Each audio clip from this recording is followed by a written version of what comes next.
ఈరోజు ప్రపంచము భారతదేశంలో గర్వించడానికి కారణం ఏమిటంటే మన యొక్క స్వాభిమానము కలిగినటువంటి సంస్కృతి. అలాగే ప్రమాదాలు ఎక్కడ జరిగినప్పటికీ రాష్ట్రీయ స్వయం సంఘం ముందు వెళ్తుంది. అలాగే పేదలైనటువంటి వాళ్ళకి సేవ చేసేటటువంటిది. ఈరోజు దేశం మొత్తం మీద ఒక సంస్థగా 1,70,000 సేవా కార్యక్రమాలని రాష్ట్రీయ స్వయం సంఘం చేస్తోంది. అయితే ఇప్పుడు ఉన్నటువంటి పని చాలా చిన్నది. ఇంత విశాలమైనటువంటి భారతదేశంలో సుమారుగా 6.5 లక్షల గ్రామాలు ఉంటే ఇప్పుడు నేను చెప్పినవన్నీ సుమారుగా 1 లక్ష గ్రామాల్లో మాత్రమే జరిగాయి. మన అయోధ్య రామ జన్మభూమి ఇంటింటికి అక్షంతలు వచ్చాయి. దేశం మొత్తం మీద అన్ని గ్రామాలకి అన్ని ఇళ్ళకి వెళ్ళారు. మన ఊరికి అక్షంతలు వచ్చాయా లేదా? అలాగే మన ఊరి నుంచి అయోధ్య రామ మందిరానికి కనీసం 10 రూపాయల చొప్పున డబ్బులు పంపించామా లేదా? ఈ పని అంతా కూడా రాష్ట్రీయ స్వయం సంఘం, దాని అనుబంధ సంస్థలు, విశ్వ హిందూ పరిషత్, ఈ విధంగా అన్ని సంస్థలు కలిసి చేశాయి. భారతదేశం అంతా ఈ మాతృభూమి మాది, ఈ మొత్తం భారతదేశం మాది. భాషా భేదము లేకుండా, కుల భేదము లేకుండా, మత భేదము లేకుండా అందరము ఒకటే దేశంగా అనే భావాన్ని మనం ఆ సందర్భంలో ప్రకటన చేశాం. కానీ ఈ విధంగా రాష్ట్రీయ స్వయం సంఘం ఈ 100 సంవత్సరాలు పూర్తి చేసుకుంది. అయితే ఈ 100 సంవత్సరాల్లోనే మరి చాలామందికి నాకు తెలిసి ఈ ఊర్లో రాష్ట్రీయ స్వయం సంఘ శాఖ లేదనుకుంటాను. కానీ ఎప్పుడో ఒకప్పుడు మన స్వయం సేవకులు వచ్చి ఉంటారు. అయితే మన ఊర్లలో కూడా ఈ రాష్ట్రీయ స్వయం సంఘ శాఖలు పెరగాలి. మన ఊర్లలో కూడా స్వయం సేవకుల నిర్మాణము కావాలి. దేశం కోసం, ధర్మము కోసం తను మామూలు వ్యక్తి అయినప్పటికీ తన హోదాతోటి సంబంధం లేకుండా ఈ ధర్మం కోసం సమాజాన్ని నడిపించే నేతృత్వము మన దగ్గర కూడా నిర్మాణమైన రోజున ఇందాక నేను చెప్పినటువంటి ఈ శ్రేష్టమైనటువంటి భారతదేశాన్ని మనం కాపాడుకోగలుగుతాం. ఈ హిందూ ధర్మాన్ని తర్వాత తరాలకు అందించగలుగుతాం. అందుకని 100 సంవత్సరాలు అయిన సందర్భంగా సంఘము గురించి గొప్పగా చెప్పుకోవటము ఆర్ఎస్ఎస్ యొక్క పద్ధతి కాదు.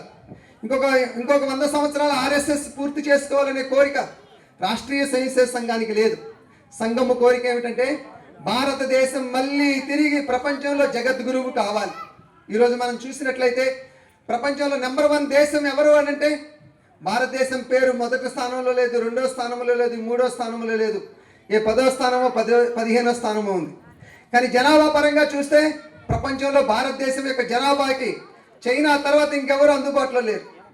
అలాగే సంపద విషయంలో చూస్తే, సంస్కృతి విషయంలో చూస్తే ఇందాక నేను చెప్పాను కోట్లాది సంవత్సరాల సంస్కృతి. ఇప్పుడున్న అమెరికా యొక్క వయసు, ఇప్పుడున్న వైభవంతో ఉన్న అమెరికా యొక్క వయసు కేవలం 300 సంవత్సరాలు. 300 సంవత్సరాల క్రితం ఈ అమెరికా లేదు. ఇప్పుడు చైనా అభివృద్ధి చెంది ప్రపంచంలో గొప్పగా కనపడుతుంది. ఈ చైనా ఇప్పుడున్నంత విశాలమైనటువంటి చైనా 500 సంవత్సరాలు. కానీ వేలాది సంవత్సరాలుగా ప్రపంచానికి జగద్గురువుగా ఉండి జ్ఞానాన్ని అందించినటువంటి ఈ భారతదేశం ఇప్పుడు నెంబర్ 1 ప్లేస్లో లేదు. నెంబర్ 1 ప్లేస్లోకి రావాలి అని అంటే భారతదేశంలో ఉన్నటువంటి 145 కోట్ల మంది ప్రజలు సంఘ స్వయం సేవకులు ఎలాగైతే ఈ దేశం కోసం, ధర్మము కోసం తన వ్యక్తిత్వం కాకుండా, తన కుటుంబం కాకుండా దేశమే ప్రధానంగా ఆలోచిస్తారో అటువంటి వ్యక్తులు నిర్మాణమైన రోజున ప్రపంచంలో భారతదేశం జగద్గురు అయి తీరుతుంది. ఇప్పుడు ఉన్నటువంటి పరిణామాలను గమనించినట్లయితే మనందరికీ అర్థమవుతుంది భారతదేశమే ప్రపంచానికి రాబోయే 15 సంవత్సరాలలో నేతృత్వం వహించబోతుంది. ఇప్పుడు అమెరికా యొక్క డౌన్ ఫాల్ స్టార్ట్ అయిపోయింది. మొన్నటిదాకా ఒక సముద్రంలో అలగనక ఎగిసినట్టు చైనా ఎగిసింది. ఇప్పుడు చైనా డౌన్ ఫాల్ కూడా స్టార్ట్ అయింది. ఓ పక్క యుక్రెయిన్ పేరుతోటి రష్యా తన యొక్క అస్తిత్వాన్ని కోల్పోయేటటువంటి స్థితికి వచ్చింది. ఒకప్పుడు రష్యా అమెరికా ధీటుగా ఉంది, అది కూడా మొక్కలైపోయి ఈరోజు బలహీనపడే స్థితిలో ఉండే సమయంలో కరోనా తరువాత అమెరికా యొక్క ఆర్థికాభివృద్ధి పడిపోయింది, రష్యా యొక్క ఆర్థికాభివృద్ధి పడిపోయింది, చైనా యొక్క ఆర్థికాభివృద్ధి పడిపోయింది. ఈరోజు పేపర్లో చూస్తే తెలుస్తుంది ప్రపంచంలో ఆర్థిక వ్యవస్థ అత్యంత వేగంగా పెరుగుతూ వెళుతున్నటువంటి ఆర్థిక వ్యవస్థ ఎవరిదంటే మన భారతదేశం యొక్క ఆర్థిక వ్యవస్థ. ఇప్పుడు 4వ ప్లేస్లో ఉన్నాం. ఇంకొక 5 సంవత్సరాల్లో 3వ ప్లేస్కి వెళ్తాం. ఆ తర్వాత ముందున్నటువంటి అమెరికా, చైనాని ఇంకొన్ని రోజుల్లో దాటి వేస్తాం. భారతదేశానికి స్వతంత్రం వచ్చి 100 సంవత్సరాలు అయ్యేటటువంటి 2047కి ప్రపంచంలో భారతదేశం నెంబర్ 1 అవుతుంది, కాబోతుంది. ఇది కొద్దిగా ప్రపంచ పరిణామాలను గమనించినటువంటి అర్థమయ్యేటటువంటి విషయం. ఈ నేపథ్యంలో రాష్ట్రీయ స్వయం సంఘం 100 సంవత్సరాలు పూర్తి చేసుకోవటం అంటే కేవలము ఒక సంస్థగా 100 సంవత్సరాల గురించి గొప్పగా చెప్పుకోవటం కాదు. 145 కోట్ల మంది ప్రజల్లో ఒక అభివృద్ధి చెంది ప్రపంచానికి నేతృత్వం వహించేటటువంటి భారతదేశం యొక్క ప్రజలు ఎలా ఉండాలి అనేటటువంటి ఒక సంకల్పాన్ని ఈ 100 సంవత్సరాల సందర్భంలో ఈ హిందూ సమ్మేళనాలను ఏర్పాటు చేసి సంఘము ప్రజలందరితోటి సామూహిక సంకల్పం చేయించడం కోసమే ఈ హిందూ సమ్మేళనం యొక్క ఉద్దేశం. దీన్ని అర్థం చేసుకొని మనందరం ఇప్పుడు నేను చెప్పబోయేటటువంటి విషయాల్ని గమనించుకోవాలి. ఎందుకంటే రాబోయే 5-10 సంవత్సరాలు మనందరి ఆలోచనలు, ఇక్కడ మనందరి అంటే యావత్తు భారతదేశంలో ఉండేటటువంటి ఆలోచనలు, అది కేంద్ర ప్రభుత్వం కావచ్చు, ఇప్పుడు రాష్ట్ర ప్రభుత్వం కావచ్చు. కేంద్ర ప్రభుత్వం చెబుతోంది సబ్కా సాథ్ సబ్కా వికాస్, భారత్ శ్రేష్ఠ భారత్, సమర్థ భారత్, సమృద్ధి భారత్ అని చెప్పేసి ఏదైతే చెబుతోందో రాష్ట్రీయ స్వయం సేవక్ సంఘ్ చెప్పేది కూడా అదే. భారతదేశం నెంబర్ 1 కావాలి. మన ఆంధ్రప్రదేశ్ కూడా ఇదే దిశలో అడుగులు వేస్తూ ఉంది. అయితే ప్రజలందరము మనము దీన్ని అర్థం చేసుకోవాలి. మన సహకారం లేకుండా, మన యొక్క బాధ్యతలు మారకుండా, మన యొక్క స్వభావము మారకుండా, మన యొక్క ఆలోచనలు మారకుండా ప్రపంచానికి భారతదేశం నేతృత్వం వహించలేదు. అందుకోసమే రాష్ట్రీయ స్వయం సేవక్ మీ అందరినీ ప్రార్థించేది ఏమిటంటే, ఇప్పుడు చెప్పేటటువంటి ఒక 5 విషయాలని మనం గుర్తుపెట్టుకొని ఇవి పాటించినట్లయితే సమర్థ భారతదేశం నిర్మాణం అవుతుంది. దీన్నే రాష్ట్రీయ స్వయం సేవక్ సంఘ్ పరమవైభవ స్థితి అని చెబుతుంది, సర్వాంగీణ ఉన్నతి అని చెబుతుంది. ప్రతి రంగము భారతీయ మూల్యాలతోటి నిర్మాణము కావాలి. అది విద్యా వ్యవస్థ కావచ్చు, రాజకీయ వ్యవస్థ కావచ్చు, కార్మిక వ్యవస్థ కావచ్చు, అలాగే న్యాయ వ్యవస్థ కావచ్చు, అలాగే కార్మిక వ్యవస్థ కావచ్చు, పారిశ్రామిక వ్యవస్థ కావచ్చు, దేశం యొక్క విదేశీ నీతి కావచ్చు. ప్రతిదీ భారతీయ మూల్యాలతోటి నిర్మాణము కావాలని కోరుకునేటటువంటి రాష్ట్రీయ స్వయం సేవక్ సంఘ్ యొక్క సంస్థలు సుమారుగా 34 సంస్థలు, వివిధ రకాల సంస్థలు ఈరోజు భారతదేశంలో ఉన్నాయి. కార్మిక రంగంలో భారతీయ మజ్దూర్ సంఘ్, విద్యార్థి రంగంలో అఖిల భారతీయ విద్యార్థి పరిషత్, విద్యా భారతి రంగంలో విద్యా భారతి, ఇలా అనేక సంస్థలు ఈరోజు ఆయా రంగాలలో మొదటి స్థానాల్లో ఉన్నాయి. కాబట్టి రాష్ట్రీయ స్వయం సేవక్ సంఘ్ మీ అందరికీ ఒక చిన్న సంకల్పం చెబుతోంది, గుర్తుపెట్టుకోండి. మొదటిది, ఎందుకంటే భారతదేశం వికసింపజేసిన అవ్వాలంటే మనందరి బాధ్యత ఉంది. అందులో మనందరము వ్యక్తిగతంగా ఆచరించాలి, కుటుంబ పరంగా ఆచరించాలి, సామూహికంగా ఇలా కలిసినప్పుడు కొన్ని విషయాలు ఆచరించాలి, అలాగే బయట సమాజంలో వ్యవహరిస్తున్నప్పుడు ఆచరించాలి. అందులో 3, 4, 5 విషయాలు ఉన్నాయి. మొదటిది సమరసత.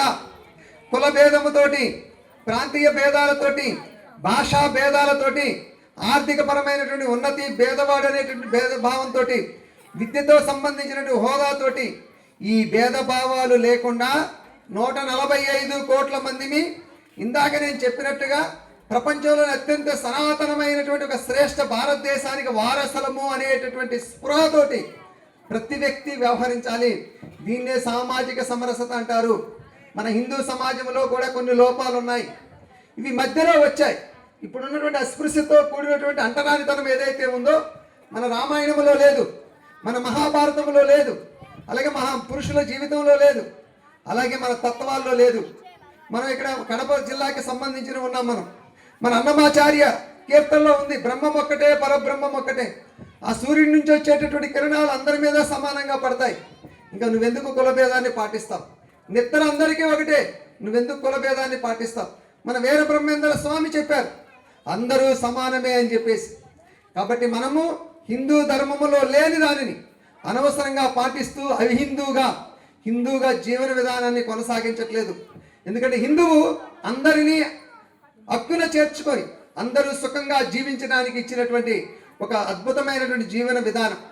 ఇజ్రాయెల్ అనేటువంటి ఒక దేశం ఉంది.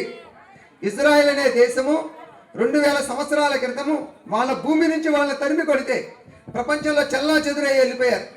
అనేక దేశాలకు వెళితే అలా కొద్దిమంది భారతదేశానికి కూడా వచ్చారు. భారతదేశానికి వచ్చినటువంటి ఆ ఇజ్రాయిల్ వాళ్ళని హక్కున చేర్చుకొని వాళ్ళ పద్ధతుల్లో వాళ్ళు జీవించడానికి కావాల్సిన అన్ని రకాల వ్యవస్థల్ని భారతదేశం చేసింది. అందుకోసం ఈరోజు ఇజ్రాయిల్ రాజ్యాంగంలో వాళ్ళు రాసుకుంటారు, మేము ప్రపంచమంతా వెళ్తే మమ్మల్ని హక్కున చేర్చుకొని స్వేచ్ఛగా బతకరించినటువంటి ఏకైక దేశము భారతదేశం అని చెప్పేసి వాళ్ళ రాజ్యాంగంలో రాసుకొని అనేక సందర్భాల్లో అంతర్జాతీయ వ్యవహారాల్లో భారతదేశానికి ఎటువంటి మొహమాటము లేకుండా సమర్థించినటువంటి దేశం ఎవరంటే ఇజ్రాయిల్. ఇది ఎందుకు చెప్పానంటే ప్రపంచ దేశాల దగ్గర నుంచి అందరినీ హక్కున చేర్చుకొని సుఖంగా జీవించడానికి అవకాశం ఇచ్చినటువంటి హిందూ దేశము. అటువంటి భేదభావాలు లేనటువంటి హిందూ సమాజము భారతదేశము నిర్మాణము కావాలి. అందరినీ సమానంగా చూడడం హిందువులు ఒక్కటే కాదు, 140 కోట్ల మంది మతముతో సంబంధం లేకుండా, సాంప్రదాయాలతో సంబంధం లేకుండా అందరినీ సమానంగా చూడటము, ఇది అందరికీ అలవాటు కావాలి. రెండవది కుటుంబము. అసలు భారతదేశం అంటేనే కుటుంబ వ్యవస్థ. ఈ కుటుంబ వ్యవస్థలో ప్రపంచంలో ఇంకెవరికి లేదు. ఒక్క పశువులు మాత్రము తన తల్లి యొక్క పాలు తాగేంతవరకు ఆ బిడ్డకి తల్లి బిడ్డ సంబంధం. ఆ పాలు మరిచిన తర్వాత పశువులకి ఇంకా సంబంధం లేదు. కానీ మానవుడు ఒక్కసారి జన్మించిన తర్వాత ఇంట్లో ఉండేటువంటి రక్త సంబంధాల కారణంగా నాన్న అమ్మతో పాటుగా నానమ్మ, తాత, జేజీ, బాబాయి, పిన్ని, పెద్దమ్మ, బాబాయి కొడుకు, అన్నలు, తమ్ముళ్ళు, బావలు, బావమరుదులు, ఇంత పెద్ద బంధముతోటి జీవించే ఏకైక జీవి. ఆ విధంగా మానవుడిగా జీవించడానికి ఆధారము ఈ రక్త సంబంధము, కుటుంబ బంధం. ఎవరైతే కుటుంబం కోసం జీవిస్తాడో అతనే దేశం కోసం, ధర్మం కోసం జీవించగలుగుతాడు. భారతదేశం ప్రపంచంలో గొప్పది కావాలంటే భారతీయులందరి యొక్క కుటుంబ వ్యవస్థ ఏదైతుందో దీన్ని నిలబెట్టుకోవాలి. ఈరోజు దురదృష్టము, కుటుంబాల సంఖ్య ఇళ్లలో పిల్లల సంఖ్య తగ్గింది, బంధుత్వాలు కోల్పోతున్నాం. ఒక్కడే అమ్మాయి, ఒక్కతే అబ్బాయి, వీళ్ళిద్దరికి పుట్టిన పిల్లలకి మేనమామ లేడు, మేనత్త లేదు, బాబాయి లేడు, పెద్దనాన్న లేడు, వాళ్ళకి పుట్టేటటువంటి బావమరుదులు లేరు, మరదళ్ళు లేరు. ఇంకా ఎవరి కోసం వాళ్ళు జీవించాలి, ఎవరి కోసం వాళ్ళు స్పందించాలి? ఈరోజు మన కుటుంబ వ్యవస్థ తగ్గిపోవడం అంటే అర్థము యావత్తు మానవ జాతిని మనం కోల్పోతున్నాం. కుటుంబం ఎలా ఉండాలి, వాళ్ళ మధ్య బంధాలు ఎలా ఉండాలి తర్వాత మాతాజీ చెబుతారు. కానీ కుటుంబ వ్యవస్థని మనం నిలబెట్టుకుంటేనే భారతదేశం ప్రపంచంలో శ్రేష్టంగా ఉండగలుగుతుంది. ఇది రెండవది. మూడవది పర్యావరణం. అసలు హిందుత్వం అంటేనే పర్యావరణం. ప్రకృతిని కాపాడుతూ ప్రకృతి అనుకూలంగా జీవించేది హిందూ ధర్మం. మన పండగలు కావచ్చు, మన ఆచారాలు కావచ్చు, జీవన విధానం కావచ్చు, ప్రకృతికి భిన్నంగా కాదు. ఈ ప్రకృతిని కాపాడుకుంటూ ప్రకృతిలో మిగిలిన జీవరాశులకి ఎలా హక్కు ఉంటుందో మనకు కూడా అంత మాత్రమే హక్కు ఉంది. దీన్ని దురుపయోగం చేసుకోవడానికి మనిషికి హక్కు లేదు. నీకు తెలివి ఉందని చెప్పేసి ప్రకృతి వనరులని దురుపయోగం చేయకూడదు అని చెప్పేసి హిందూ జీవన విధానం మనకి ప్రకృతిలో మమేకమయ్యే జీవన విధానం చెప్పింది. అందుకే చెట్టుని పూజిస్తాం, రాయిని పూజిస్తాం, రప్పని పూజిస్తాం, పాముల్ని పూజిస్తాం. చరాచర సృష్టిలో ప్రతి దానిలోనూ ఆ దైవాన్ని చూసి ఆ విధంగా అందరినీ సుఖంగా జీవించడానికి కావలసినటువంటి పర్యావరణ విధానాన్ని మన జీవనంలో అడాప్ట్ చేసుకుంది హిందూ జీవన విధానం. అయితే దురదృష్టం, పాశ్చాత్య మోజులో పడి ఈరోజు పర్యావరణాన్ని మనమే నాశనం చేస్తున్నాం. 30 సంవత్సరాల క్రితం ప్లాస్టిక్ లేదు. ఈ ప్లాస్టిక్ ఈరోజు చూస్తున్నాం నగరాల్లో. ఊరంతా ఒక ఎత్తు, ఊరి చివర ఉండేటటువంటి దెబ్బ ఒక ఎత్తు. అంతకుముందు ఏమైంది ఈ దెబ్బ? ఇప్పుడు ఎందుకు వచ్చింది ఈ దెబ్బ? ఈ ప్లాస్టిక్ కారణంగా. ఆధునికత పేరుతోటి, అభివృద్ధి పేరుతోటి ఈరోజు మనిషి ఈ విధంగా ప్రకృతికి విరుద్ధమైన జీవన విధానాన్ని గడుపుతున్నాం. అందుకోసమే ఓ పక్క చెట్లను పెంచాలి. హిందూ జీవన విధానంలో చెట్లను పూజిస్తాం. మన ఊర్లో కూడా చెట్టుకి పసుపు కుంకుమ పెట్టి ఆడబిడ్డలాగా చూసుకుంటాం. ఆ విధంగా ప్రకృతితో మమేకమైన జీవన విధానం మనది. ఇక పండగల గురించి నేను చెప్పాల్సిన అవసరం లేదు. ఆ విధంగా పర్యావరణాన్ని కాపాడుకోవాలి. ఇంకో పక్క ప్లాస్టిక్ వాడకాన్ని తగ్గించాలి. గడిచినటువంటి ఈ 15 సంవత్సరాల్లో మన గ్రామాల్లో కూడా ఎందుకు ప్లాస్టిక్ ప్లేట్లు వచ్చాయి, ప్లాస్టిక్ గ్లాసులు వచ్చాయి. ఇంటికి వస్తే మన బంధువుకు కూడా పేపర్ వేసి అన్నం పెడుతున్నాం. ఇది మనకి సంస్కారం హిందుత్వం నేర్పిందా? అయిన వాడికి ఆకుల్లో కానివాడికి కంచాలని చెప్పే సామెతను వదిలేసి ఇది అంతకన్నా హీనంగా పేపర్లు పెట్టి కింద పెట్టి భోజనం పెడుతున్నాం. కాబట్టి అక్కడి నుంచి పర్యావరణానికి ఇందులో బాధ్యత ఉంది. కాబట్టి ప్లాస్టిక్ వాడకాన్ని తగ్గించాలి, నీటి సంరక్షణ చేయాలి. ఈరోజు మన గ్రామాల్లో కూడా ఒకప్పుడు బాయిల్లో నీరు, చెరువుల్లో నీరు, ఈరోజు క్యానుల్లో నీరు తెచ్చుకుంటున్నాం. ఈరోజు భారతదేశంలో మూల ఉన్నటువంటి గ్రామాల్లో కూడా మినరల్ వాటర్ పేరుతోటి, మరి మినరల్ వాటర్ ఎలా తయారవుతుంది? 1 లీటర్ నీరు తయారు కావాలంటే మీరు ఎప్పుడైనా వాటర్ ప్లాంట్లో చూడండి, 2 లీటర్ల నీళ్లు వృధాగా పోతుంది. అంటే మీరు ఒక 100 గ్రాముల నీటిని వృధా చేస్తున్నారంటే దాన్ని పంపు చేయడానికి ఉపయోగించిన కరెంటు, అందుకోసం ఉపయోగించిన కెమికల్స్, దాన్ని ట్రాన్స్పోర్ట్ చేసిన వ్యవస్థ, ఇంత దురుపయోగం మనం చేస్తున్నాం. కాబట్టి జల సంరక్షణ, ఈ 3 మొక్కలు నాటడం, ప్లాస్టిక్ వాడకం తగ్గించడము, నీటిని జాగ్రత్తగా వాడుకోవటం, ఈ 3 విషయాల్లో భారతదేశం 140 కోట్ల మంది జాగ్రత్తగా వ్యవహరించాలి. అప్పుడు మాత్రమే భారతదేశం సమృద్ధి అవుతుంది. ఇంకా 4వది స్వతంత్రము, స్వాభిమానము, స్వవేష, స్వభాష, స్వరాజ్యము, మనదైనటువంటి తంత్రము, మనదైనటువంటి వ్యవహారము, మనదైనటువంటి వేష, మనదైనటువంటి భాష, ఇంట్లో ఏ పేరుతో పిలిపించుకుంటున్నాం. శవంగా ఎక్కడో ఈజిప్ట్లో ఉండేటువంటి శవాన్ని మమ్మీ అంటారు. కానీ నన్ను కూడా మమ్మీ అని శవంగా అని చెప్పేసి తల్లే మమ్మీ అని పిలిపించుకుంటుందా? అమ్మ అని ఆప్యాయంగా పిలిపించుకుంటుందా?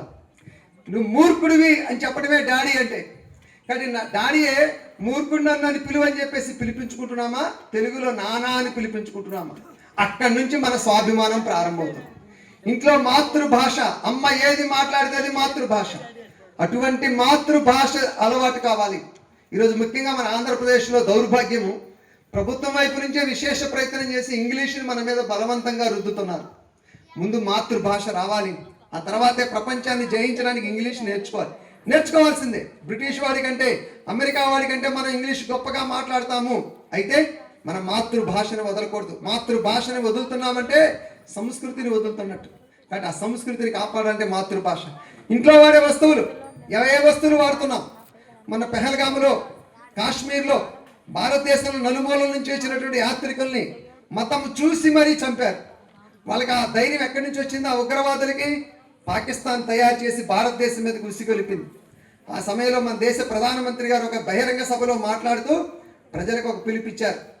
ఈ దేశం యొక్క తల్లుల యొక్క నుదిటి సింధూరాన్ని కాపాడే బాధ్యత, మళ్ళొక్కసారి చెబుతున్నాను గుర్తుపెట్టుకోండి, ఈ దేశం యొక్క తల్లుల యొక్క నుదిటి సింధూరాన్ని కాపాడే బాధ్యత సరిహద్దుల్లో ఉండే సైనికులది మాత్రమే కాదు, ఆ సైనికులకి, ఆ విదేశీ సైనికులకి బలాన్ని ఇస్తున్నటువంటి ఆ పాకిస్తాన్కి ఎవరైతే వెన్నుదన్నుగా ఉంటున్నారో ఆ అమెరికా యొక్క, ఆ చైనా యొక్క వస్తువుల్ని మీరు బహిష్కరిస్తేనే అప్పుడు మీరు నిజమైనటువంటి స్వాభిమానము, స్వతంత్రము, మనదైన యొక్క బాధ్యతను నిర్వర్తించినట్టు.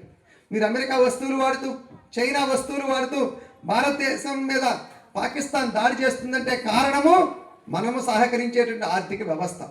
కాబట్టి సామాన్య భారతదేశపు 145 కోట్ల మంది మీ ఇంట్లో రిన్ను సబ్బు వాడుతున్నారా? కాల్గేట్ పేస్ట్ వాడుతున్నారా? లిరిలు వాడుతున్నారా? ఏం వాడుతున్నారో ఒకసారి చూసుకోండి. అవన్నీ విదేశీవి. మన డబ్బులన్నీ అమెరికాకి, రష్యాకి, చైనాకి వెళ్తున్నాయి. కాబట్టి కొనేటప్పుడు స్వదేశీ వస్తువులు, ఇంకా మంచిది మన లోకల్లో జరిగే వస్తువులు. అందుకని వోకల్ ఫర్ లోకల్, స్థానిక వస్తువులు ప్రోత్సహించాలి. ఎందుకంటే నువ్వు నిజమైన దేశభక్తుడు అంటే, ఈ దేశానికి నిజమైన పౌరుడివి, నీ బాధ్యత నిర్వర్తించడం అంటే ఈ దేశంలో తయారయ్యేటటువంటి వస్తువులు వాడాలనేటువంటి స్పృహ నీకు లేకపోతే కొద్దిగా ప్రపంచ పరిజ్ఞానాన్ని పేపర్లు చూసే వాళ్ళకి అర్థమవుతుంది. ఈరోజు అమెరికా మన మీద, మన దేశం నుంచి తయారయ్యే వస్తువులు అమెరికా వెళ్ళాలంటే మన దాని మీద 200% పన్నులు వేస్తుంది. అంటే మన ఉత్పత్తులు కొనడానికి వీల్లేదని చెప్పేసి. కారణం ఏమిటి? వాళ్ళ యొక్క పాల ఉత్పత్తులు మన దేశానికి పంపించడానికి. మన ప్రభుత్వం పాల ఉత్పత్తులు అవసరం లేదు. పాల ఉత్పత్తులు అంటే మన గ్రామ ఆర్థిక వ్యవస్థని దెబ్బతీయటం. అందుకని ప్రభుత్వం దాన్ని ఒప్పుకోలేదని చెప్పేసి 200% పన్నులు వేస్తుంది అమెరికా. మరి అమెరికాకి సమాధానం చెప్పాలంటే మన స్వాభిమానాన్ని మనం ప్రదర్శిస్తే ప్రపంచం మన అవసరం ఉంది తప్పితే ప్రపంచానికి మన అవసరం కొద్దిగా మాత్రమే ఉంది. ఇది గుర్తుపెట్టుకోవాలి ప్రతి భారతీయుడు. అందుకని స్వాభిమానము. మన పండుగలు ఏం జరుపుతున్నాం? పుట్టినరోజు పండుగ ఏం జరుపుతున్నావు? తిథి ప్రకారం జరుపుతున్నావా? English calendar ప్రకారమా? నువ్వు ఏ తిథిని పుట్టావో ఆ తిథి నీ జాతకాన్ని నిర్ణయం చేస్తుంది. ఆ గ్రహగతులు నీకు ప్రభావాన్ని చూపిస్తాయి. ఆ గ్రహగతుల సమయంలో నువ్వు పెద్దల దగ్గర ఆశీర్వచనం తీసుకోకుండా, దేవీ దేవతలకు నువ్వు ఆ సమయంలో పూజ చేయకుండా ఇంగ్లీష్ క్యాలెండర్ ప్రకారం ఇంకొక రోజు తిథి ప్రకారంగా పూర్తి చేస్తే నువ్వు ఎలా హిందూ అవుతావు? అసలు నీ జాతకం ప్రకారంగా నీ శాంతి ఎలా చేకూరుతుంది? అటువంటి పుట్టినరోజు దగ్గర నుంచి పూజారి దగ్గరికి వెళ్ళి ముహూర్తాన్ని డబ్బులు ఇచ్చి మరీ ముహూర్తం పెట్టించుకుంటాం, వివాహ ముహూర్తాన్ని. మరి తర్వాత సంవత్సరాన్ని ఏం జరుపుతున్నావు? ఇంగ్లీష్ తిథి ప్రకారం డేట్ ప్రకారంగా వివాహ మహోత్సవాన్ని జరుపుతారా? మీ ఇద్దరికి గ్రహాలను చూసి ముహూర్తం పెడితే ఆ ముహూర్త సమయంలో దేవాలయానికి వెళ్ళి పూజ చేసుకోకుండా ఇంకొక రోజు వెళ్ళి పూజ చేసుకుంటున్నావంటే నువ్వు హిందూగా జీవించట్లేదని అర్థం. మన రేపు ఈరోజు 31, ఈరోజు రాత్రి మీరు నూతన సంవత్సరం ఈరోజు చెబుతారా? ఉగాది రోజు చెబుతారా? ఈరోజు మీరు అందరూ ఇంటికి వెళ్ళి ఇంగ్లీష్ నూతన సంవత్సరానికి శుభాకాంక్షలు చెబుతారా? రేపు ఉగాది రోజు నూతన సంవత్సర శుభాకాంక్షలు చెబుతారా? ఇది మన దేశ స్వాభిమానము. మన ఇంటి ముందు వేసే ముగ్గు నీ సంస్కృతికి ప్రతిబింబంగా ఉందా? విదేశీ సంస్కృతికి నువ్వు బానిసమై ఉన్నావా? భారతదేశానికి స్వతంత్రం వచ్చి 76 సంవత్సరాలు దాటిన తర్వాత కూడా ఇంకా భారతీయులు బానిసత్వంలో ఉన్నారంటే మన దేశాన్ని ఇంకెవరూ కాపాడలేరు. కాబట్టి కొద్దిగా ఆలోచించుకోవాలి.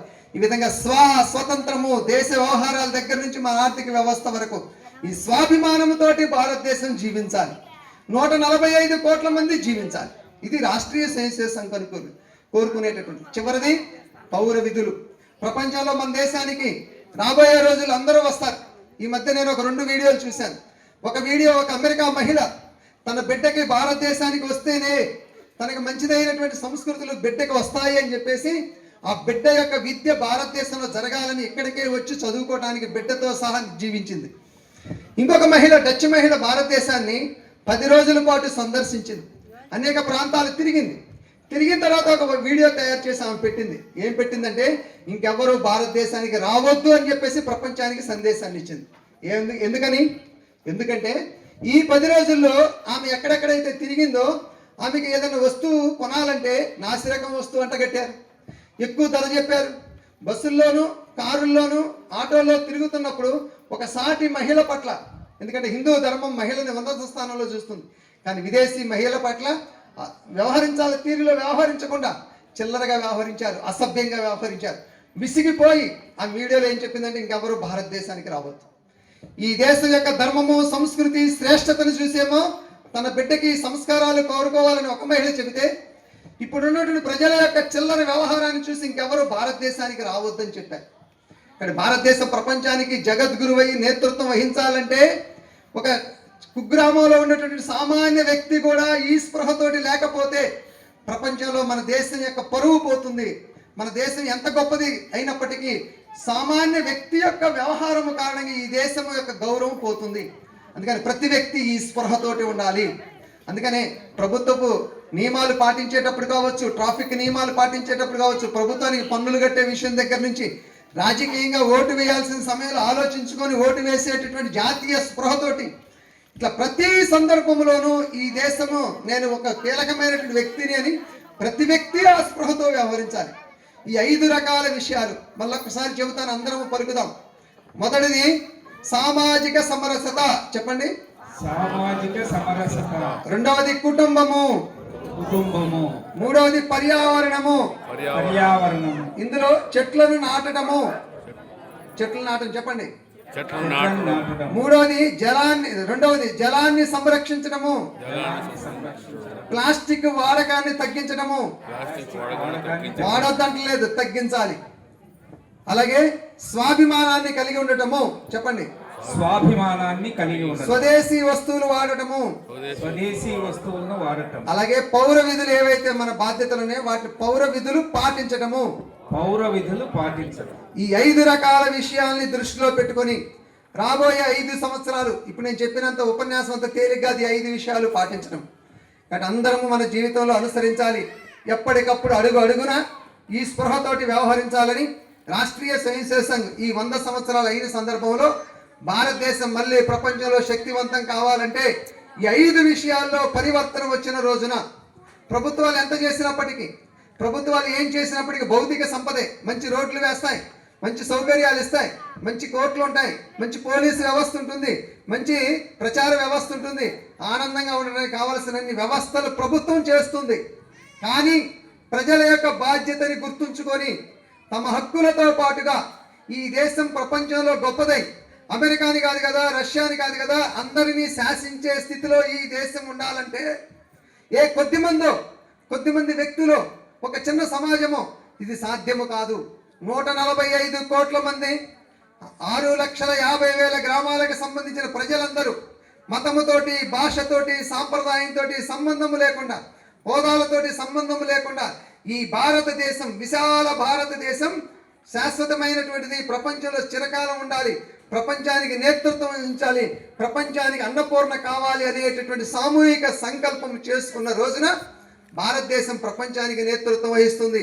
నేతృత్వం వహిస్తే ఏమిటంటే, మన కరోనా వచ్చిన సమయంలో, కరోనా అనేది తన ఆధిపత్యాన్ని నిరూపించుకోవడానికి చైనా ప్రపంచం మీద వదిలిన వైరస్. అయితే ఆ వైరస్ని ఆపడానికి వ్యాక్సిన్ కనుక్కోవడం జరిగింది. భారతదేశం వేగంగా కనుక్కున్నది. ఇది కూడా ఒక గొప్ప విషయము. అంతరిక్షం దాకా వెళ్తున్నాం, బుధగ్రహం మీదకి వెళ్ళాం, చంద్రగ్రహణం మీదకి వెళ్ళాం. వైద్య రంగంలో కూడా ఔషధాన్ని కనుక్కోగలిగినటువంటిది. అయితే అమెరికా కనుక్కున్నది, ఇంగ్లాండ్ కనుక్కున్నది, చైనా కూడా వ్యాక్సిన్ కనుక్కున్నది. ఆ 3 దేశాలు ఆ బాధాకరమైనటువంటి ఆ సమయంలో ప్రపంచాన్ని తమ కంట్రోల్లో ఉంచుకోవడం కోసం ఆంక్షల పేరుతోటి ఆ ఔషధాన్ని ఇవ్వడానికి సిద్ధపడితే మరి భారతదేశం కనుక్కున్న వ్యాక్సిన్ ఏం చేసింది? 145 కోట్ల మందికి 2 సార్లు డోసులు ఇస్తూ ప్రపంచంలో 150 పైన దేశాలకి వ్యాక్సిన్ ఇచ్చి ప్రపంచంలో ఉండేటువంటి అందరి ప్రజల్ని ప్రాణాలని కాపాడినటువంటి ఆ విధమైనటువంటి సౌహృదయం కలిగినటువంటి భారతదేశం. ఈ విధంగా భారతదేశం నేతృత్వం వహిస్తే ప్రపంచానికి కలిగేటటువంటి విశ్వ కళ్యాణం అది. దీన్ని దృష్టిలో పెట్టుకొని మేము సామాన్య వ్యక్తులం, మాది ఒక చిన్న కుగ్రామం, ప్రపంచానికి మాకేమి సంబంధం లేదు అనుకోవడానికి సంబంధం లేకుండా అందరము ఈ దేశ ఉన్నతి కోసం కాపాడబడిన రోజున ఇక్కడ ఉన్నటువంటి భారత మాత యొక్క జెండా ప్రపంచం అంతా రెపరెపలాడుతూ ఉంటుంది. ఆ విధంగా రెపరెపలాడటానికి మనందరి సామూహిక సంకల్పం చేసుకోవడం కోసం హిందూ సమ్మేళనం ఈ సందేశాన్ని అర్థం చేసుకున్నట్లయితే ఈ రాష్ట్రీయ స్వయం సంఘ యొక్క 100 సంవత్సరాల గమనం ఇంకొద్ది ముందుకెళ్తుంది. ఆర్ఎస్ఎస్ ముందుకు వెళ్ళటం అంటే అర్థము సంస్థగా దానికి గొప్పతనం అవసరం లేదు, భారతదేశం ప్రపంచానికి నేతృత్వం వహించటము. ఆ దిశలో మనందరము కూడా చెయ్యి కలిపి దీన్ని అర్థం చేసుకొని ఈ సంఘాన్ని ముందుకు తీసుకెళ్ళడానికి అందరము ప్రయత్నం చేద్దాం. ఇది రాజకీయంతో సంబంధం లేదు, రాజకీయ అధికారం కోసం కాదు, మన భారతదేశ ఉన్నతికి ఆ దిశలో మీరందరూ ప్రయత్నం చేస్తారని ఆశిస్తూ ఈ అవకాశం ఇచ్చిన మీ అందరికీ ధన్యవాదాలు తెలియజేసుకుంటూ, ఈ నిర్వాహకులకి ప్రత్యేక ధన్యవాదాలు తెలియజేసుకుంటూ సెలవు తీసుకునే ముందు అందరం ఒక్కసారి గట్టిగా చూద్దాం. భారత్